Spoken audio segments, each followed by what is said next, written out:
नमस्कार साथियों, आप देख रहे हैं ब्रेकिंग ट्यूब। मैं हूं अवनीश विद्यार्थी। अब से थोड़ी देर पहले जो खबर आई है वो खबर एक बार फिर चौंकाने वाली हो, खासतौर पर भारत और नेपाल के रिश्तों को लेकर के बार बार इस तरह के फैसले नेपाल की नई सरकार कर रही है। नेपाल के जो राजनयिक हैं वो कर रहे हैं, या उन फैसलों के नाते कुछ तो गड़बड़ बार बार सामने आ रही है। और उसका नतीजा क्या हो रहा है कि जो आवाम है, और जो आवाम बॉर्डर्स पर रहती है, खासतौर पर चाहे वो इतनी लंबी सीमा रेखा है भारत और नेपाल के बीच में, चाहे वो उत्तराखंड हो, उत्तर प्रदेश हो, या बिहार की सीमा हो, इन तमाम सीमावर्ती इलाकों में लोगों को खासी दिक्कत का सामना करना पड़ा। और ये बात अब सिर्फ केवल महज बॉर्डर पर छोटे मोटे सामानों के इधर उधर जाने को लेकर के नहीं रह गई, इससे आगे बढ़ चुकी। और वो बात अब आ गई है मानसरोवर यात्रा को लेकर। 4 जुलाई से शुरू हो रहे कैलाश मानसरोवर यात्रा के लिपू लेक का जो मार्ग है, जो उत्तराखंड रूट है, उस पर नेपाल सरकार ने आपत्ति जताती है। एक पत्रक जो स्क्रीन पर आपको दिखाई दे रहा होगा, ये पत्रक अब से थोड़ी देर पहले जो है वो नेपाल सरकार की तरफ से जारी किया गया, और उसमें कहा गया कि लिपू लेक का क्षेत्र जो है वो नेपाल का हिस्सा है, और वो इन क्षेत्रों से व्यापार यात्रा का विरोध करता है। नेपाल ने भारत चीन को कूटनीतिक पत्र भेजकर अपना विरोध दर्ज कराया है। और वो पत्र जो जारी हुआ है वो सामने हम आपके स्क्रीन पर दिखा भी रहे हैं। नेपाल ने ये कहा है कि 1816 की सुगौली की संधि के बारे में जानने के लिए आपको जो हमारे YouTube चैनल पर सुगौली की संधि को लेकर के हमने एक अलग से वीडियो बनाया है कि 1816 में सुगौली की संधि में क्या हुआ, क्यों हुई सुगौली की संधि, और कौन कौन से इलाके भारत के साथ रह गए, कौन कौन से इलाके नेपाल के साथ रह गए। और बाद में भी उसमें कुछ रिव्यू हुआ, और फाइनली जो एग्जिस्ट करती है संधि, वो आजादी के बाद भारत और नेपाल के बीच हुई भारत नेपाल मैत्री संधि। और अब जितने नियम कायदे हैं वो भारत नेपाल मैत्री संधि के आधार पर, न कि सुगौली संधि के आधार पर है। ठीक है, खैर। तो ये चीज जो है वो नेपाल सरकार ने कहा। नेपाल सरकार का कहना है कि 1816 में सुगौली की संधि के अनुसार महाकाली नदी के पूर्व स्थित लिम्पियाधुरा, लिपू लेक और काला पानी नेपाल में अभिन्न भूभाग है। ये क्लेम है नेपाल सरकार। अब इस बात को समझना पड़ेगा। अब लिपू लेक दर्रा से ही पारंपरिक कैलाश मानसरोवर यात्रा बहुत लंबे समय से चल रही, बहुत लंबे समय से चल रही। यहाँ इलाका जो है वो काला पानी क्षेत्र और लिम्पियाधुरा बेल्ट में आता है, जिसको नेपाल अपना क्लेम कर रहा है।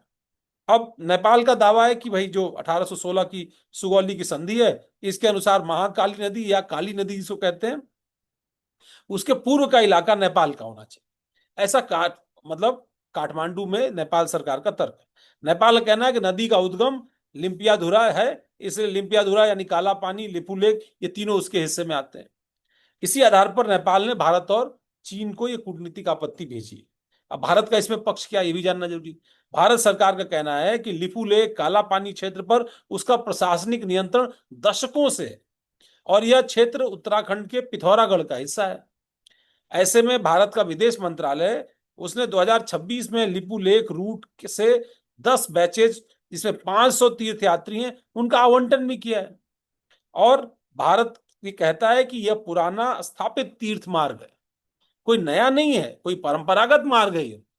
और यात्रा द्विपक्षीय त्रिपक्षीय व्यवस्थाओं के तहत संचालित होती है। उसमें चीन सरकार भी है, नेपाल सरकार भी है, भारत सरकार भी है। सबकी मर्जी सहमति से ये यात्रा इस रूट से होती है। तो विवाद कहाँ है? विवाद कहाँ है? विवाद अटका हुआ है नदी के उद्गम क्षेत्र को लेकर। क्या काली महानदी का जो स्रोत, मतलब जहां से निकलती है, उद्गम स्थल है, लिम्पियाधुरा है। नेपाल का दावा और भारत का दृष्टिकोण, ये दोनों का टकराव यहाँ है। या मैप बना, ग्राउंड कंट्रोल एक मैप दिखा रहा है नेपाल, लेकिन भारत कह रहा है कि भाई वास्तव में उस जगह पर दशकों से हमारा नियंत्रण है, प्रशासनिक नियंत्रण है। ऐसे में आप कैसे कह देंगे? तो ये एक परिस्थिति है। 2020 के बाद सड़कों और मानचित्र को लेकर के दोनों देशों के अलग अलग तरीके के मैप जो है वो आए। आपको याद होगा, ग्रेटर नेपाल की बात हुई, अखंड भारत के मैप की भी बात हुई, अलग अलग तरीके के मैप्स की बात हुई, और उन चीजों में बार बार ये कॉन्ट्रडिक्शन जो है वो आया। अब यात्रा सीधे इससे प्रभावित नहीं हुई है, लेकिन हर सीजन में कूटनीतिक बयानबाजी जरूर तेज हुई।